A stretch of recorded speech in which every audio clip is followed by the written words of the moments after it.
आप जानते होंगे बाइबल मुकद्दस कहती है कि एक टाइम था जब प्रभु एक भीड़ के सामने प्रचार कर रहे थे। तब प्रचार करते उन्होंने क्या देखा कि एक किनारे पर दो नाव खड़ी थी, दो बोट्स खड़ी थी। और आप जानते होंगे ये बोट्स एक यूहन्ना और याकूब की थी और दूसरी पतरस और अंद्रयास की थी। ये दोनों भाई थे। अंद्रयास और पतरस भी भाई थे, याकूब और यूहन्ना भी भाई थे। और बाइबल बताती है कि प्रभु पतरस की बोट पे आया और उसने पतरस से बहुत सारी बातें की। मैं उन बातों को आज नहीं बताना चाहता, लेकिन एक पॉइंट मैं आपसे यहाँ से शेयर करना चाहता हूँ। पतरस के पास मछलियाँ नहीं थी, प्रभु ने उसे मछलियाँ दी। और उसके बाद बाइबल बताती है, एक वर्ड मैं आपके लिए पढ़ रहा हूँ, मरकुस 1 अध्याय और उसका 17th वर्ड। यहाँ लिखा है, यीशु ने उनसे कहा, मेरे पीछे आओ, मैं तुमको मनुष्यों के मछुए बनाऊंगा। यहाँ एक वर्ड लिखा गया है, मेरे पीछे आओ।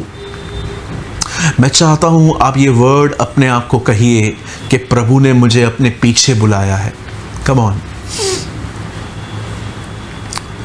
आप में से जितने भी लोग मुझे देख रहे हैं, मैं आप में से हर एक को कहना चाहता हूं, खुदा ने हमें अपने पीछे बुलाया है। आप जानते होंगे बहुतों ने इस कॉलिंग को रिजेक्ट किया है।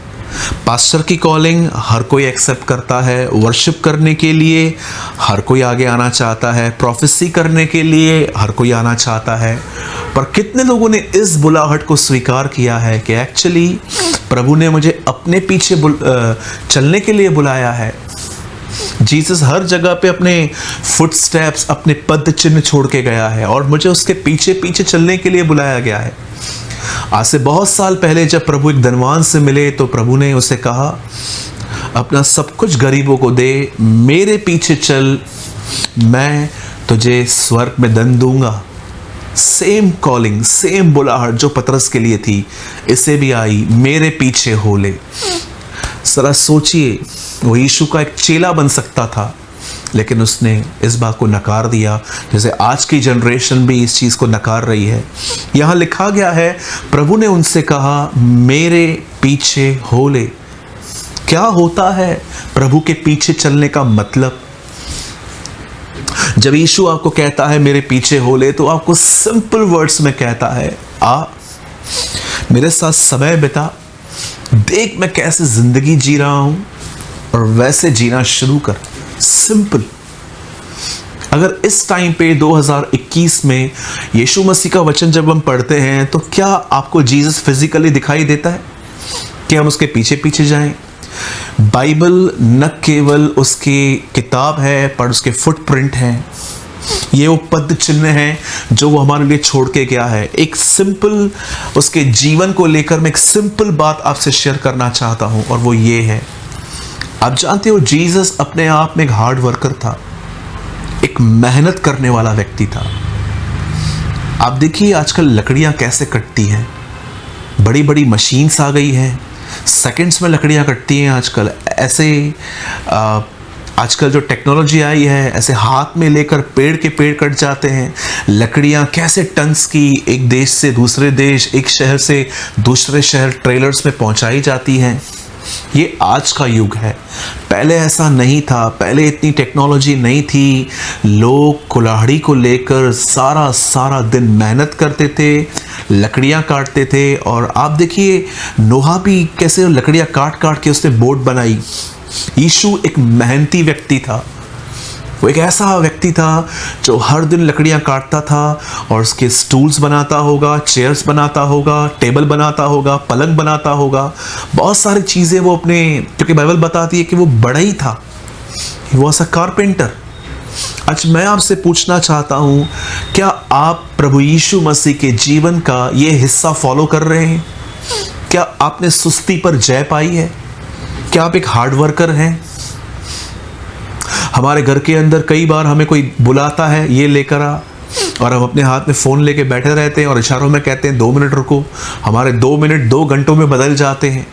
कई बार हम दूसरे रूम से अपने रूम में किसको बुला के कहते हैं कि बटन बंद करो, पानी का ग्लास दो। कई बार आप देखिए, ये तो सिर्फ बाहर की बात है, पर कितनी बार ऐसा होता है हमारे ज़िंदगी में, बाइबल सामने पड़ी रहेगी, फ़ोन सामने पड़ा रहेगा, पहले हम फ़ोन उठाएंगे। कई बार खुदा हमारे अंदर कहता है उठ प्रार्थना कर। कई बार प्रभु हमारी नींद खराब करता है रात को कि हम कुछ टाइम दुआ में बिता के फिर सो जाएं भले, लेकिन हम सोए रहते हैं। यहाँ यीशु कह रहा है मेरे पीछे आओ, मेहनत करो। एक बहुत बड़ी भीड़ प्रभु के पीछे आई थी क्योंकि उन्होंने यीशु के हाथ से रोटी खाई थी। आपने जाना होगा 2 मछली 5 रोटी के बारे में। और जब यीशु ने देखा कि ये लोग सिर्फ मेरे पास सिर्फ खाने के लिए आ रहे हैं, तब यीशु ने क्या कहा, नाशवान भोजन के लिए परिश्रम मत करो, उस भोजन के लिए मेहनत करो जो ऊपर से आता है, जो मनुष्य का पुत्र तुम्हें देगा। आप जानते हो यीशु ने क्या कहा, वचन को समझने के लिए मेहनत करो। कितने लोग हैं, मैं आपको पूछना चाहता हूं, इन दिनों में प्रभु में बढ़ने के लिए आप मेहनत करते हैं, कमरा बंद करते हैं, दुआओं में रहते हैं, कमरा बंद करके आप वर्शिप में रहते हैं, कमरा बंद करके आप फास्टिंग में जाते हैं। आज बहुत सारी फास्टिंग आप देखिए 2, 3, 4 बजे तक टूट जाती हैं।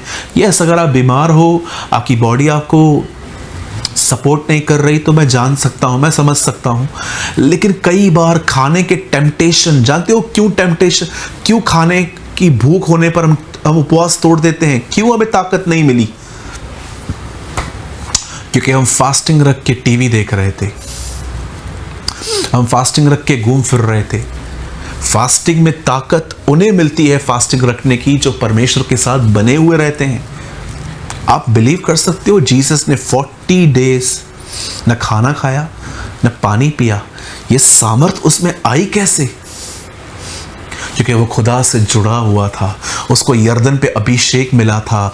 परमेश्वर जब उपवास करते हो आप, तो वो आपको सामर्थ देता है भूख वो फेस करने की।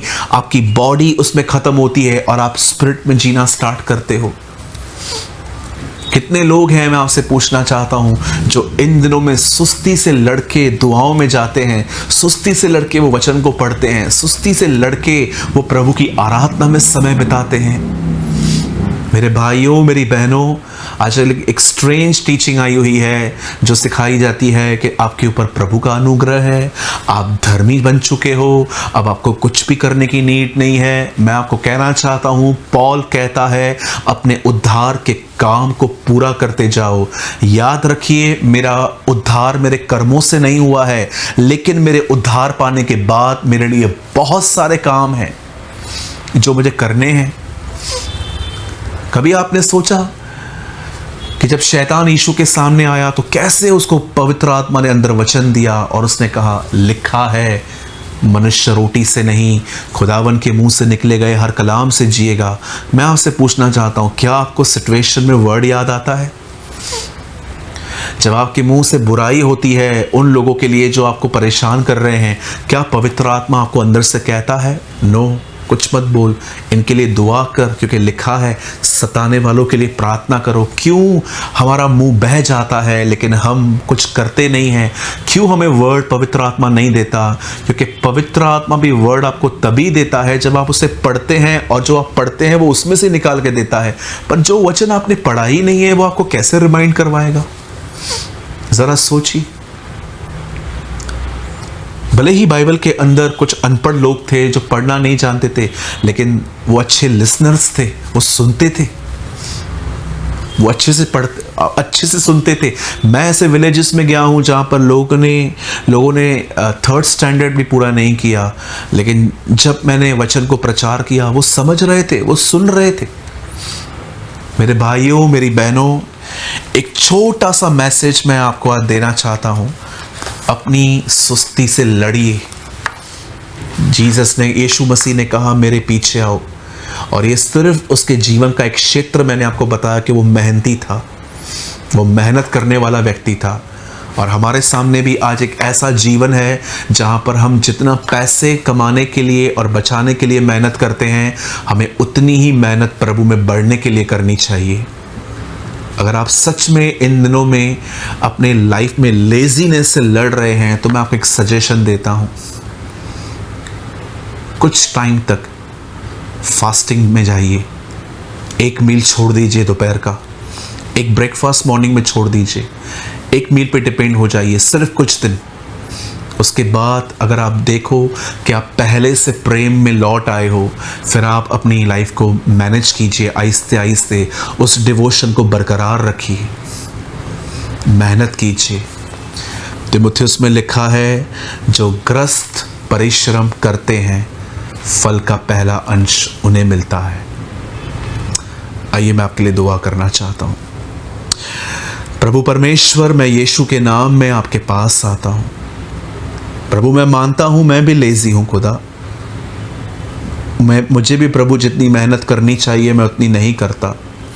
कई बार प्रभु तू मुझे बुलाता है लेकिन मैं तेरे पास उस टाइम पे नहीं आता।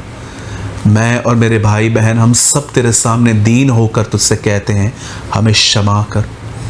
और खुदावन हमें लेज़ीनेस से, इस सुस्ती से जो हमारे मन के अंदर है, जो विचार हमारे अंदर आते हैं कि मैं कल से बढ़ूँगा, मैं कल से बाइबल पढ़ूँगा, इन बातों से हमें छुड़ा, हमें आशीष दे और हमें तेरी तरह एक हार्ड वर्कर बना। तू हर एक को आशीष दे। हम तुझे सारी महिमा और आदर देते हुए हम इस दुआ को यीशु के नाम में मांगते हैं, आमीन।